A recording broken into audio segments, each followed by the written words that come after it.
boa tarde, pessoal. A gente está dando início ao segundo ciclo de debates promovido pelo Projeto Medusa. Não sei se vocês todos que estão aqui conhecem, mas o Projeto Medusa é um espaço, né, disponibilizado aos estudantes da URGS, que busca promover a coletivização de experiências e acreditando justamente que essa troca pode proporcionar movimentos de reflexão importantes na trajetória acadêmica. O Moisés já me apresentou, né? Eu sou estagiária básica do Projeto Medusa. Queria começar agradecendo a presença de vocês, né, para discutir e refletir sobre um tema importante que aparece bastante nos nossos encontros do Medusa, que é sobre o cansaço, o sofrimento psíquico e a construção de sentido na graduação e no pós. Bom, então, para a gente iniciar as nossas reflexões de hoje, eu fico feliz em convidar o professor Luiz Arthur Costa, professor aqui do Instituto de Psicologia, né? E a proposta hoje é a gente iniciar, então, com a reflexão do nosso convidado, e depois a gente abrir para perguntas e para compartilhamentos, porque justamente a partir das questões que emergem de vocês é que a gente começa a construir os nossos debates e as nossas pautas. Obrigado, Camila. Eu que agradeço o convite, a ti, ao Moisés, aos demais integrantes do Medusa. Como comentei antes, em que pese a correria e o cansaço, né, do atual momento, fiz questão de aceitar o convite que a Camila fez em nome de todos vocês, pela relevância do tema e pela relevância do projeto, aqui para a URGS e para além. Então, tentei organizar um pouco uma fala inicial, que eu vou iniciar a leitura dela, na sequência eu vou improvisar um pouco e o mais importante é a nossa conversa posterior, né? Então, tá. Gostaria de iniciar essa fala com uma imagem poética proveniente de uma das grandes composições musicais da cultura brasileira. A imagem poética em questão diz o seguinte: não sou eu quem me navega é o mar. Essa linda e sábia frase da canção Timoneiro, de Paulinho da Viola, nos traz importantes reflexões para o tema aqui proposto de pensarmos o cansaço, o sofrimento e a construção de sentidos na graduação e pós-graduação. Não sou eu quem me navega é o mar, nos diz o sábio poeta. Mas o que podemos entender com tal afirmação? Me permitam isolar essa imagem do restante da canção e iniciar uma divagação que provavelmente irá escapar das intenções originais do seu autor. Afinal, não tenho qualquer certeza sobre o que o Paulinho da Viola quis nos dizer, mas sei bem sobre o que essa música provoca em mim com sua imagem. E é a partir dessa ressonância da música em mim que falo agora para conectá-la à nossa questão da conversa de hoje. Da minha parte, não compreendo essa imagem enquanto uma afirmação de resignação perante algo que está instituído. Não me parece que a música nos diga que não temos qualquer agência diante das intempéries da vida. Não me parece que estejamos necessariamente completamente à deriva, sem ter o que fazer diante dos ventos e correntes marinhas da vida. No entanto, evidentemente, toda e qualquer uma das nossas ações jamais se dará fora da sua relação com os ventos e com as correntes marinhas que nos permeiam. Os fluxos destas duas grandes massas fluidas, a atmosfera e o oceano, nas quais estamos imersos, os ares e os mares, permeiam cada gesto que executamos, cada sentimento e percepção que temos. Na verdade, o processo de tentarmos erigir uma trajetória de vida passa, né?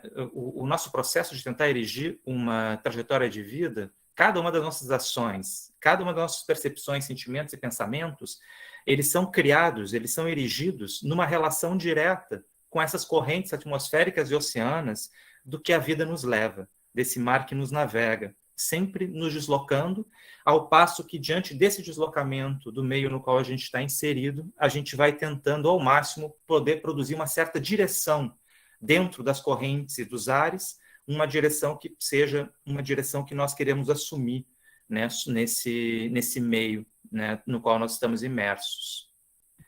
E aí, eu fico pensando muito assim, por exemplo, por que eu estou trazendo esses mares, esses oceanos, né, no início de uma fala sobre cansaço e sofrimento e produção de sentido, em meio ao trabalho, ou em meio ao estudo, que é um trabalho também, né? Em meio à graduação e à pós-graduação.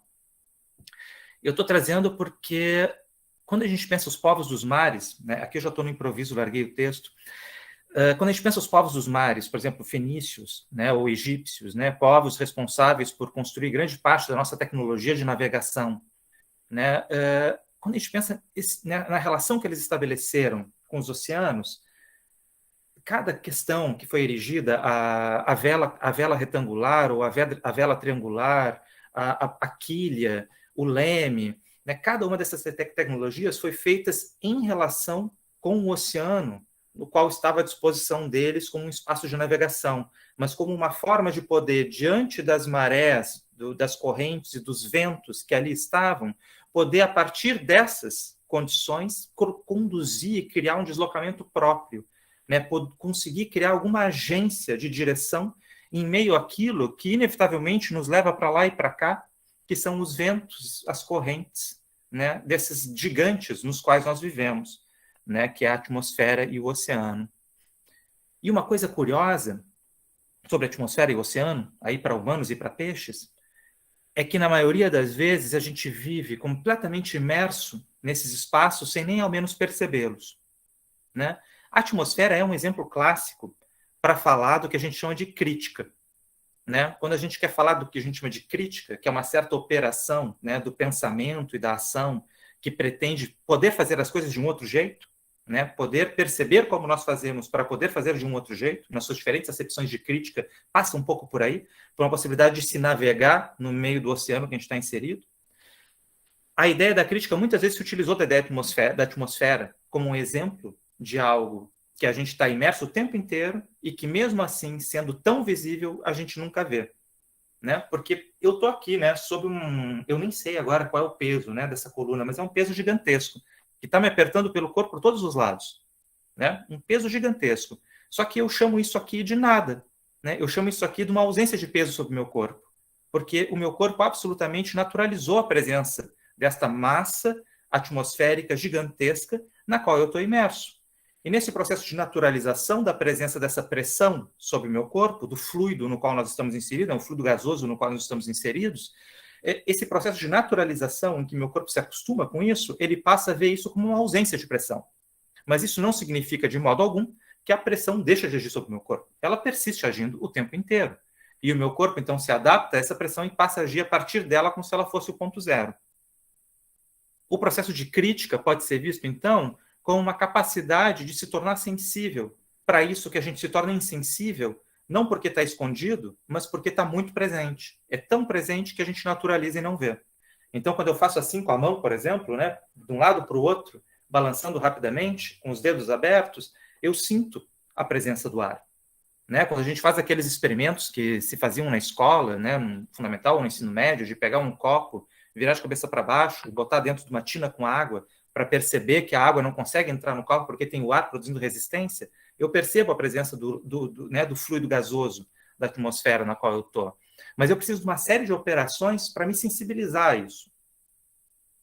E só me sensibilizando a isso, eu consigo construir instrumentos para também tentar, dentro da agência dessa atmosfera em mim, poder produzir a minha agência dentro dela. Tentar produzir rumos, tentar produzir sentidos em meio a ela. Como os povos navegadores, que ao entrarem no mar, né, buscam conhecer a atmosfera, os sinais da atmosfera, né, de onde virá o vento, está se preparando um vento ou outro, né, por onde exatamente eu vou arrumar minha vela para fazer com que esse vento que agora se desloca possa, né, me levar a tal lugar. Ou as correntes marítimas, conseguir identificar esses movimentos para conseguir pensar a sua agência em relação com eles. Porque tu nunca vai dominar os ventos e as correntes, nunca vai dominar a atmosfera e o oceano, mas tu pode tentar, em meio a isso, produzir alguma agência.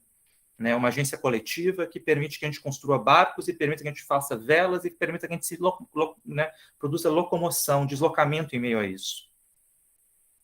E eu estou dizendo tudo isso para dizer que o cansaço e o sofrimento em meio à graduação e pós-graduação, ainda que possam se fazer talvez mais nítidos para nós em tempos de ensino remoto emergencial, eles são a atmosfera na qual a gente está inserido desde que a gente entrou nesse lugar. Né? Eu estou na universidade desde 97, né? Que foi o momento que eu entrei. Lá em 97, quando eu entrei no curso da filosofia, lá no campus do Vale.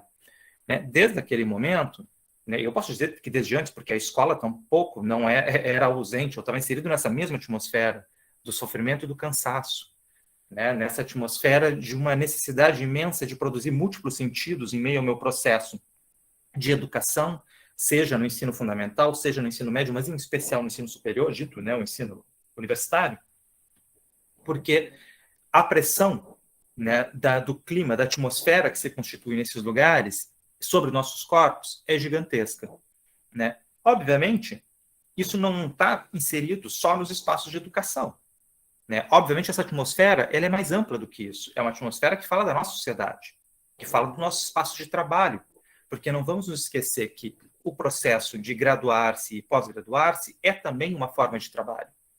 É uma forma de trabalho, em geral, não reconhecida enquanto trabalho, porque na maioria das vezes, e cada vez menos, né, é remunerada, com os atuais cortes sucessivos, com as bolsas cada vez menos, né, a gente vê uma remuneração para esse tipo de atividade, mas é uma atividade que está inserida dentro de um campo, de um ofício, né, de um processo de produção. E o fato é que a atmosfera nessa que a nossa sociedade produziu é de extrema pressão por produtividade, de extrema submissão do momento presente ao produto futuro, e nesse contexto, uma produção de um peso muito grande sobre os nossos corpos, sobre os nossos afetos, em que se torna sempre cada vez mais difícil suportar, né, o cotidiano sem fazer uso, inclusive, muitas vezes, de, né, por exemplo, medicamentos. Você sabe que um dos medicamentos mais vendidos no Brasil são os medicamentos de relaxante muscular, né? Por conta desses corpos totalmente enrijecidos e né, doloridos, de processos de cotidianos absolutamente sem espaços de fuga, sem espaços de parada, sem espaços de produção de outra coisa. Então, o primeiro ponto que eu queria dizer é que acho que esse tema, cansaço, sofrimento, produção de sentidos na graduação e na pós-graduação, ele é urgentíssimo, exatamente porque ele não é agora, ele não é do ensino remoto emergencial, ele é algo que já nos permeia há muito tempo.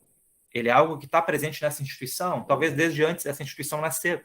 E ele simplesmente foi reproduzido por essa instituição e segue sendo reproduzido, como muitas outras, né, formas narrativas que são também reproduzidas, né, de um modo colonizante por nós na universidade. Então, seja as questões patriarcais, sejam as questões do racismo, seja da branquitude racista, sejam as questões do patriarcado misógino, sejam as questões capacitistas ou as questões cis-heteronormativas, a gente está constantemente reproduzindo essas formas narrativas, essas atmosferas absolutamente sufocantes dentro do nosso contexto universitário. Então, o tema se faz fundamental porque ele é extremamente presente, e tão presente que muitas vezes a gente nem percebe.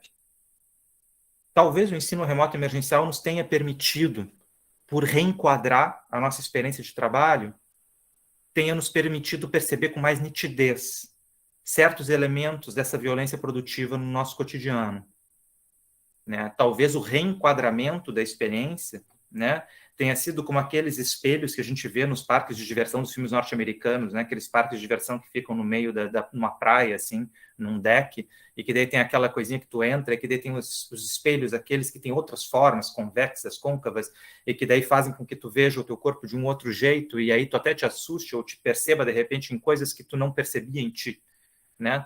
Talvez o ensino remoto seja um espaço que nos permita olhar novamente para o nosso, né, pro nosso ambiente universitário e não ver fenômenos esses como sofrimento e cansaço como novos, mas sim nos permitindo perceber, enfim, algo que já estava ali há muito tempo.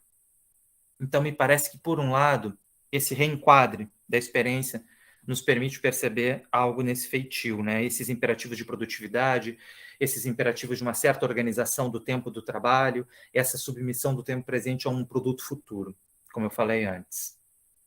Por outro lado, entrando um pouco mais na questão da produção de sentido agora, existe também algo no ensino remoto, para além só desse deslocamento de lugar que nos faz ver o que a gente não via, tipo a poluição crítica do ar aqui, tem outro elemento que também torna talvez mais agudo, né? Outros dois elementos que talvez tornem mais agudos, é esse cansaço e esse sofrimento.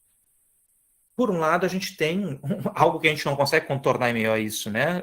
Que é o fato de que nós ainda vivemos uma pandemia próxima do seu fim, por sorte não, né, por muita ação coletiva, mas, enfim, estamos próximos no fim de uma pandemia, mas de uma pandemia que foi distribuída do mesmo modo desigual com que sempre se distribuíram as violências e os privilégios nesse país.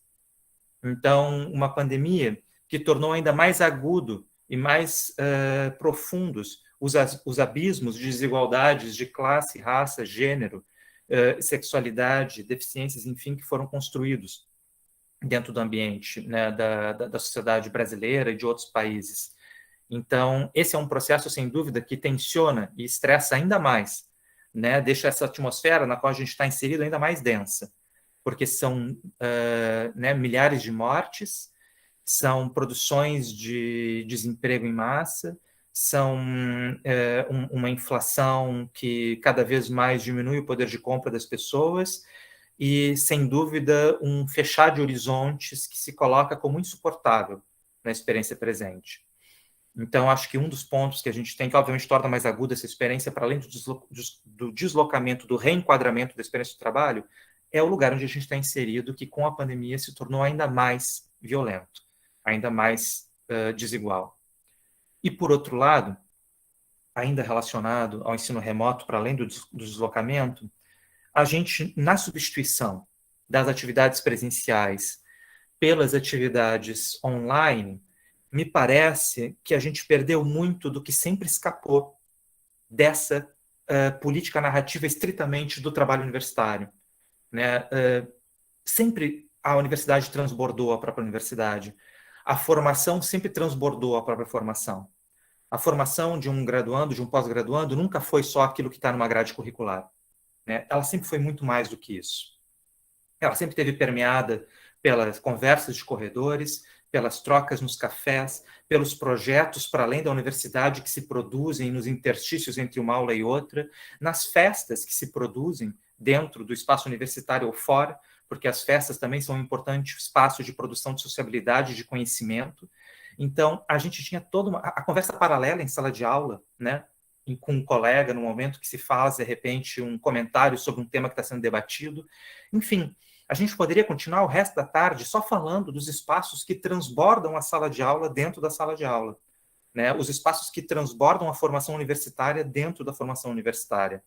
E essa trama complexa de práticas e de encontros que transbordam a sala de aula sempre fizeram com que se incrementasse o caráter lúdico do espaço da sala de aula e da universidade, o caráter de abertura para o jogo, de criação coletiva desse espaço, né, via as trocas em corredores, cafés, festas e tudo mais, projetos que se criam extracurriculares, enfim.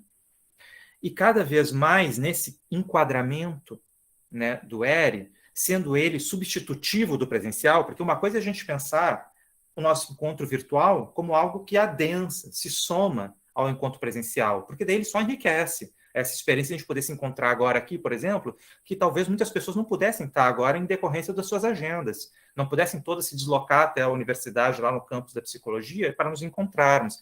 Então, tem algo muito bom também de acesso que se permite por meio desse encontro online. No entanto, quando ele é substitutivo, né, quando ele substitui por completo o encontro presencial, a gente perde tudo aquilo que transbordava para além. Porque o que acontece?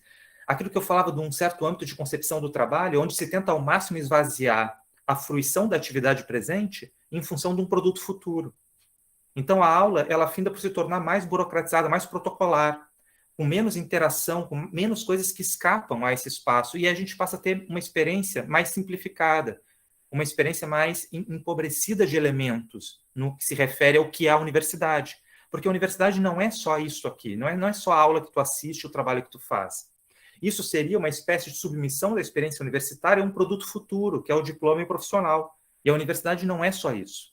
A universidade é muito mais do que simplesmente a produção de um diploma, a produção de uma aprovação numa cadeira e a produção de um profissional. Ela é um espaço de criação coletivo também. Então, a substituição completa do espaço, né, presencial, com todos os seus vazamentos, seus transbordamentos para além do que é estritamente referido à formação formal, isso também nos dificultou muito a produção de sentido dentro do contexto universitário, porque a produção de sentido ela se dá exatamente na multiplicação de sentidos. A gente precisa de uma multiplicidade de sentidos para suportar a vida. A gente precisa ter uma trama que ela seja firme, não porque cada fio é muito grosso, mas porque os fios todos, na sua delicadeza de produção de sentidos que cada um possui, nos seus encontros, eles conseguem sustentar a nossa vida. Senão é muito difícil, né? Tem uma música da Maria Bethânia que ela fala da... eu vou me esquecer agora da música, mas ela fala não é da relva, ela fala do junco ou da relva, ela fala de alguma plantinha dessas finas que é levada pelo vento, sabe? E aí ela fala algo do tipo, eu sou como a relva, uma coisa assim, que qualquer vento dobra, mas nenhuma espada corta, né? Falando dessa questão de, bom, tem algo nessa fragilidade do junco de ser levado para lá e para cá pelo vento, né? Mas que a dureza da espada não consegue, exatamente porque tem uma flexibilidade, uma leveza, que só se obtém nessa multiplicação de sentidos que a gente produz. Porque quando a gente tem um sentido único, né, é muito fácil esse sentido ser cortado e a gente se vê absolutamente colapsado em vertigem. Quando a gente tem uma multiplicidade de sentidos, a gente consegue produzir uma melhor sustentação em meio a isso. Tem um autor que eu gosto bastante, que se chama Gilbert Simondon, que a partir dele a gente pensa uma ideia, né, uma galera de saúde coletiva pensa bastante isso também, uma ideia de que produzir autonomia não é não ter dependência, mas é multiplicar dependências, né? Porque ninguém consegue ser recortado do mundo, né? Lembra que a gente falava da atmosfera que nos envolve? Para a gente navegar, a gente depende do mar, a gente depende do vento, a gente não se torna descolado do vento, a gente não se recorta do vento e da corrente marinha, a gente tem que aprender a lidar com ela. E aí, se a gente tiver remo, quilha e vela, por exemplo, a gente multiplica as possibilidades de deslocamento. A gente tem mais formas possíveis de manter o nosso movimento. E se tiver um motor junto, mais ainda, e por aí vai, né? Então, a multiplicação de dependências seria um pouco essa trama de sentidos na universidade. Eu vou porque eu também encontro meus amigos, porque eu também tomo café com o pessoal, porque a gente também vai para a festa depois, porque a gente faz outros projetos para além da cadeira. Tudo isso é o que produz a possibilidade da trama de sentidos da experiência universitária. Então, retomando, são várias questões em uma, né? Por um lado, esse cansaço e sofrimento não são novos, as violências dessa lógica produtivista, né, capitalístico-colonial, com toda a sua marca de branquitude, patriarcado, cis-heteronormatividade, capacitismo e classismo, né, ela não é de agora. Ela já estava, e isso só faz com que seja mais urgente ainda a gente ter que lidar com ela. O fato dela sempre estar aí não significa que a gente, não, mas sempre teve aí, então tá ok. Não, pelo contrário. A gente sempre teve aí. Olha isso, como é que pode? Né? Tipo, então é urgente a gente dar um jeito nisso. Né? Então essa seria a questão 1. Questão 2 é que talvez a gente tenha caído mais a ficha do nosso cansaço e sofrimento em função do reenquadramento da experiência, né? Como um espelho que nos devolve um estranhamento sobre nós mesmos. Outra questão é o contexto pandêmico que se coloca enquanto avassalador as vidas na sociedade, tornando ainda mais fortes as desigualdades e violências que já eram totalmente desigualmente distribuídas pelo nosso país. E, por fim, o fato de que a gente perdeu muitas das tramas que sempre sustentaram a nossa experiência na universidade. Né? Houve uma simplificação, a gente tem menos dependências e aí a gente se torna mais frágil na nossa experiência universitária. Eu acho que era essa reflexão que eu tinha um pouco para a gente pensar, pensando que a gente tem que construir embarcações, paraquedas, planadores, para tentar não só aprender a andar nesse mar que nos navega, mas também transformar essa atmosfera por completo, né? E quem sabe conseguir fazer da universidade algo que, se a gente viajasse no tempo para 10 anos à frente, a gente nem ao menos reconhecesse ela, né, e pudesse ter até dificuldade de entender, aqui é a universidade, vê só, né? Tomara que um dia a gente consiga.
Obrigado.